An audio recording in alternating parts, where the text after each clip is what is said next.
Record তাপপ্রবাহ, ১০০ degree ফারেনহাইটেরও বেশি তাপমাত্রা, বজ্রঝড় আর বিদ্যুৎ বিভ্রাট সব মিলিয়ে যুক্তরাষ্ট্রের বিভিন্ন অঙ্গরাজ্যে তৈরি হয়েছে ভয়াবহ পরিস্থিতি।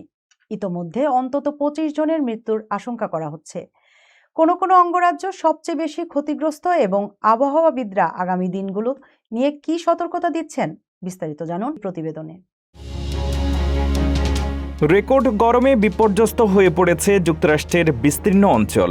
ডিপ সাউথ, মিডওয়েস্ট থেকে পূর্ব উপকূল পর্যন্ত চলমান তীব্র তাপপ্রবাহে অন্তত ২৫ জনের মৃত্যুর আশঙ্কা করা হচ্ছে বলে জানিয়েছে স্থানীয় কর্তৃপক্ষ।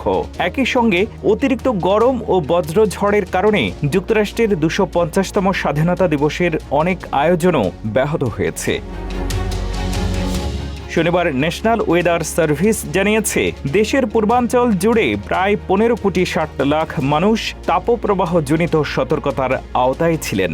উচ্চচাপ বলয়ের প্রভাবে ওয়াশিংটন ডিসি, ভার্জিনিয়ার নরফোক এবং নর্থ ক্যারোলাইনার র্যালি সহ বিভিন্ন শহরে তাপমাত্রা ১০০ ডিগ্রি ফারেনহাইটেরও বেশি ছাড়িয়ে যায়। ওয়াশিংটন ডিসির ন্যাশনাল মলে যুক্তরাষ্ট্রের ২৫০তম স্বাধীনতা উদযাপন অনুষ্ঠানে অসংখ্য দর্শক তাপজনিত অসুস্থতা আক্রান্ত হন। জরুরি সেবা কর্মী, ন্যাশনাল গার্ড সদস্যদের বারবার চিকিৎসা সেবা দিতে দেখা যায়।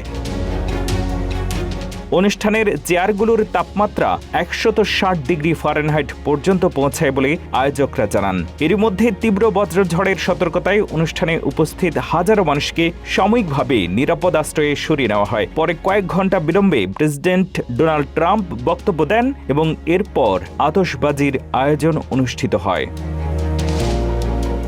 ঝড়ের প্রভাবে ওকলাহোমা থেকে কানেকটিকাট পর্যন্ত বিস্তীর্ণ এলাকায় ১৩ লাখেরও বেশি গ্রাহক বিদ্যুৎ বিচ্ছিন্ন হয়ে পড়েন।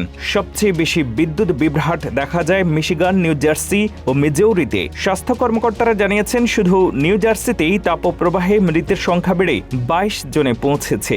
অধিকাংশের বয়স ৩০ থেকে ৮০ বছরের মধ্যে এবং অনেককে শীতাতপ নিয়ন্ত্রণবিহীন বাসা, রাস্তায় কিংবা পার করা গাড়ি থেকে মৃত অবস্থায় উদ্ধার করা হয়েছে।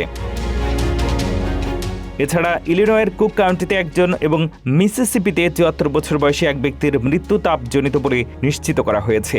লুইজিয়ানা অঞ্চলের কাছাকাছি বল্টন এলাকায় ৮৩ বছর বয়সী এক নারীর মৃত্যুকেও তাপপ্রবাহের সঙ্গে সংশ্লিষ্ট বলে জানিয়েছেন তদন্ত কর্মকর্তারা। আবহাওয়াবিদরা বলছেন, আগামী কয়েকদিন উত্তর দিক থেকে শীতল বায়ু প্রবেশ করায় উত্তর পূর্বাঞ্চলে তাপমাত্রা কিছুটা কমতে পারে। তবে রাতের উচ্চ তাপমাত্রা ও অতিরিক্ত আর্দ্রতা এখনও জনস্বাস্থ্যের জন্য বড় ঝুঁকি হয়ে থাকবে বলে সতর্ক করেছে ন্যাশনাল ওয়েদার সার্ভিস।